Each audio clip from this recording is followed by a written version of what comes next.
Hello guys, आज चाहिँ हामीले यस्तो बटरफ्लाई चाहिँ कसरी बनाउने भन्ने एउटा ट्युटोरियल बनाउँदैछौँ। सबैजनाले ध्यानपूर्वक हेर्नु होला र आफूले पनि बनाउन जान्नु होला। धन्यवाद। अब हामी सुरु गर्छौँ बिस्तारै। ल स्टार्ट नाउ। सबभन्दा पहिला एउटा पेपर ल्याउने र त्यसलाई वर्गाकार रूपमा काट्ने। आयताकार छ भने त्यसलाई वर्गाकार रूपमा काट्ने। त्यसको लागि तरिका देखाइरहेको छौँ हामीले। यसै गरी काट्न सक्नुहुन्छ।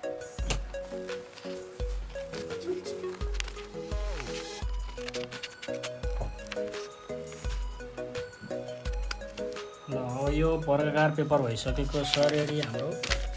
अब यसबाट कसरी बनाउने सबै तरिकाहरू हेर्दै जाउँ। त्यसलाई विकर्णहरूमा चाहिँ त्यसरी गरी पट्याउने र उल्टो पारेर चाहिँ हामीले बिचबाट दुवैपट्टि पट्याउँछौँ।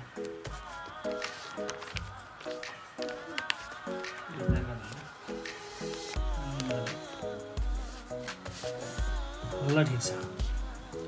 ल यस्तो बनिसकेको छ। अब यसलाई पट्याउने तरिका हेरौँ।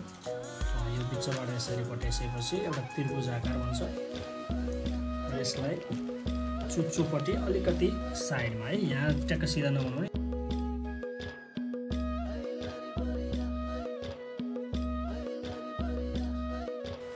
यसै गरी बनाउने र यसलाई उल्टो पारेर पछाडिपट्टिको त्यो त्रिभुजलाई चाहिँ के गर्नु भन्दा अगाडिपट्टि ल्याएर अलिकति बाँकेर अगाडि लगाएर राखिदिएपछि यो बटरफ्लाई यसरी अड्डिन्छ।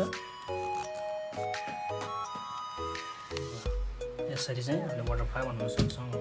अब यसलाई हामीले आवश्यकता परेमा यो चुच्चोहरूलाई काटेर अलिकति राम्रो डिजाइन दिन पनि सक्छौँ। हामीले गोल घुमाउने खालको त्यसरी बनाउन पनि सकिन्छ।